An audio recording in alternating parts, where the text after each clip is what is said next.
तो नमस्कार दोस्तों, स्वागत है आप सभी का आकाश भैया की पाठशाला में।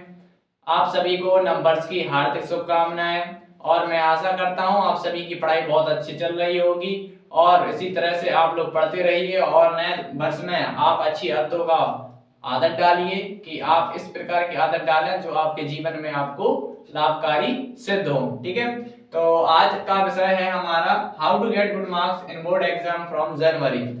तो आज का विषय हमारा यह है कि हम जनवरी महीने से पढ़कर कैसे बोर्ड एग्जाम में अच्छा स्कोर कर सकते हैं। तो आइए अपन लोग इसी बात पर विचार करेंगे कि अपन लोग जनवरी से पढ़कर कैसे बोर्ड एग्जाम में अच्छे मार्क्स ला सकते हैं। तो मैं आपको बता दूं कि देखो, बोर्ड एग्जाम में अच्छे मार्क्स लाने के लिए आपको क्या करना पड़ेगा कि ज्यादा से ज्यादा जितना हो सकेगा आपको प्रीवियस ईयर के पेपर लगाइए और मैं आपको कुछ टिप्स बताऊंगा। आप उन टिप्स का यदि पालन करेंगे तो आप उन टिप्स की मदद से आप बोर्ड एग्जाम में अच्छे नंबर ला सकते हैं। तो पहली बात हमारी ये रही, पहला पॉइंट रहा है हमारा रिवीजन। क्या रहा है?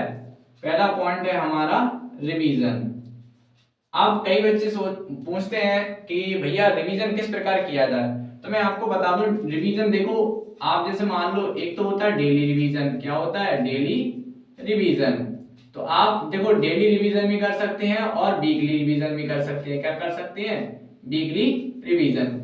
तो वीकली रिवीजन और डेली रिवीजन आप जरूर कीजिए। इसमें क्या होता है, देखो मैं आपको बताऊं, जैसा मान लो मैंने कोई विषय है, जैसे मान लो मैंने साइंस पढ़ा। क्या पढ़ा? मैंने साइंस आज पढ़ा। जैसे मान लो मैंने आज साइंस पढ़ा, मैंने साइंस के आज कोई दो टॉपिक पढ़े, मैंने साइंस के कोई दो टॉपिक पढ़ लिए। तो आप मान के चलिए कि मैंने साइंस के यदि आज दो टॉपिक पढ़े हैं तो मुझे क्या करना है, जब मेरा अगला दिन आएगा, जैसे मैंने आज पढ़े तो आने वाले नहीं टुमारो, तो जब मैंने आने वाले कल, तो जब हमारा जो आने वाला कल है तो इस कल में हमें क्या करना है कि इस कल में जो हमने आज जो हमने दो टॉपिक पढ़े थे, आज इन दो टॉपिक को हमने जो पढ़ा है इसे हमें कल इसका रिवीजन करना है। क्या करना है? इसका हमें रिवीजन करना है। ठीक है, इस प्रकार से हमें रिवीजन करना है। और आज मान लो हमने इसको कल कर लिया, इसके बाद जैसे मान लो आपने मंडे को पढ़ा, तो अब हमारे पास आया संडे। क्या आया? हमारे पास आया संडे। तो अब आप क्या कीजिए, अब संडे को आप इसका क्विक रिवीजन कीजिए। क्या कीजिए? Quick revision. देखो क्विक रिवीजन का मतलब क्या होता है, देखो कोई भी टॉपिक होता है, जब हम फर्स्ट बार पढ़ते हैं तो क्या होता है, उसमें थोड़ा सा हमें ज्यादा टाइम लगता है। जब हम उनसे सेकंड टाइम पढ़ते हैं उसमें थोड़ा और कम टाइम लगने लगता है हम, और जब उसी टॉपिक को जब तीसरी बार थर्ड बार पढ़ेंगे तो उसमें और भी कम समय लगेगा। ठीक है, इस प्रकार से आपको रिवीजन करना है। ठीक है, तो ये हो गया हमारा पहला पॉइंट। ठीक, तो इस प्रकार से आपको जितनी भी 6 सब्जेक्ट होते हैं हमारे, मोस्टली हाई स्कूल में कितने होते हैं? 6 सब्जेक्ट होते हैं। ठीक है, तो आपको 6 सब्जेक्ट, जैसे मान लो मेरा हिंदी हो गया, इंग्लिश हो गया, हिंदी इंग्लिश मैथ साइंस होता है, एसएसटी होता है, ठीक है, और आर्ट होता है। कहीं कहीं पर आर्ट की यहाँ पर संस्कृत होता है। क्या होता है?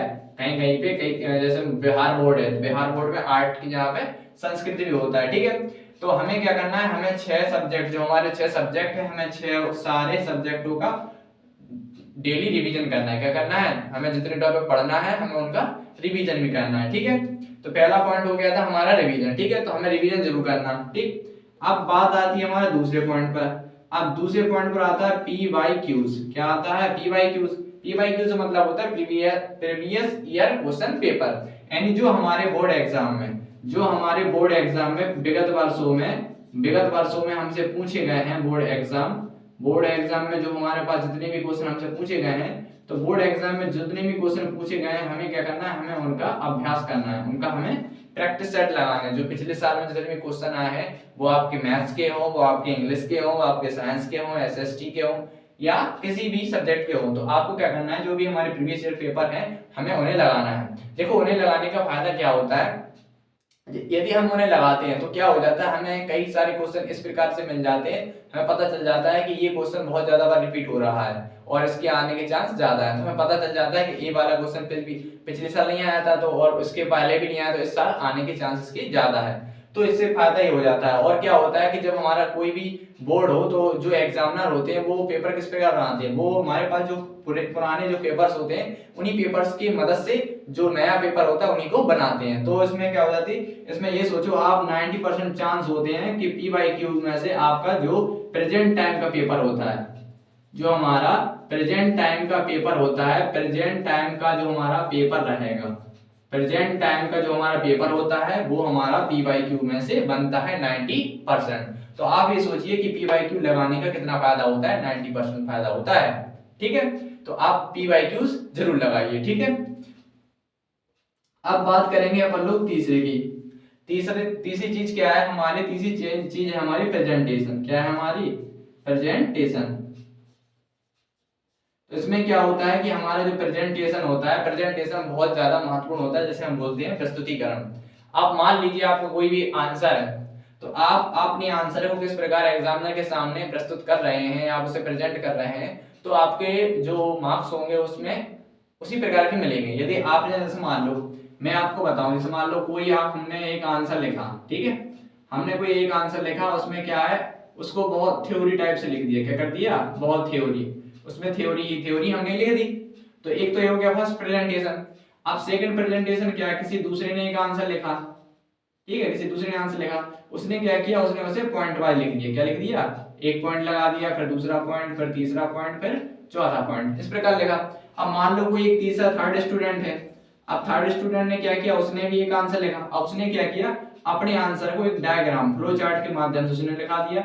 इस प्रकार से उसने अपने आंसर को कर दिया कि इसका आंसर ये है, इसका पॉइंट ए, और इसका पॉइंट ए, इसका पॉइंट ए।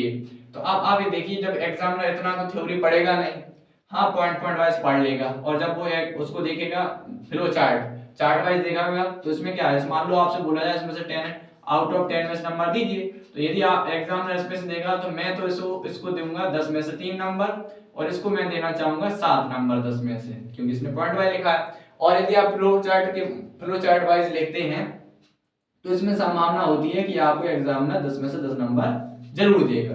ठीक है, तो आपको इन 3 बातों का बहुत ज्यादा फोकस रखनी होगी, और मैं आपसे यही कहूंगा कि आप रिवीजन अच्छे से कीजिए, और PYQ जरूर लगाइए, इसका बहुत फायदा होता है। और प्रेजेंटेशन, आपका प्रेजेंटेशन किस प्रकार का है वो आपको बहुत मायने रखता है। ठीक है, प्रेजेंटेशन, और इसके साथ मैं एक चीज बोलना भूल गया, प्रेजेंटेशन प्लस राइटिंग। आप अपनी राइटिंग भी अच्छी लिखिए। कई स्टूडेंट्स क्या करते हैं, उन्हें आता तो बहुत कुछ है, बहुत कुछ लर्न रहता है, लेकिन वो अपनी राइटिंग की वजह से क्या होती है, उतना अच्छा स्कोर नहीं कर पाते। तो आप कोशिश कीजिए, अच्छी राइटिंग लिखिए और अच्छा प्रेजेंटेशन दीजिए। ठीक है, तो मैं आपसे यही कहना चाहूंगा कि आप जितना हो सके जल्द से जल्द रिवीजन कीजिए, और PYQs लगाइए, और अपना प्रेजेंटेशन अच्छे से प्रस्तुत कीजिए। ठीक है, और इसी प्रकार की वीडियो देखने के लिए आप सब्सक्राइब कीजिए आकाश भैया की पाठशाला को। आपको बोर्ड एग्जाम से जितने भी इंपॉर्टेंट टॉपिक्स होंगे हम आपके साथ कवर करते रहेंगे, और इसी साथ आप जुड़े रहिए हमारे चैनल से। और आपको यदि वीडियो अच्छी लग रही है तो वीडियो को लाइक शेयर कमेंट जरूर करें, क्योंकि आपका एक लाइक हमें मोटिवेट करता है इसी प्रकार की वीडियो बनाने के लिए।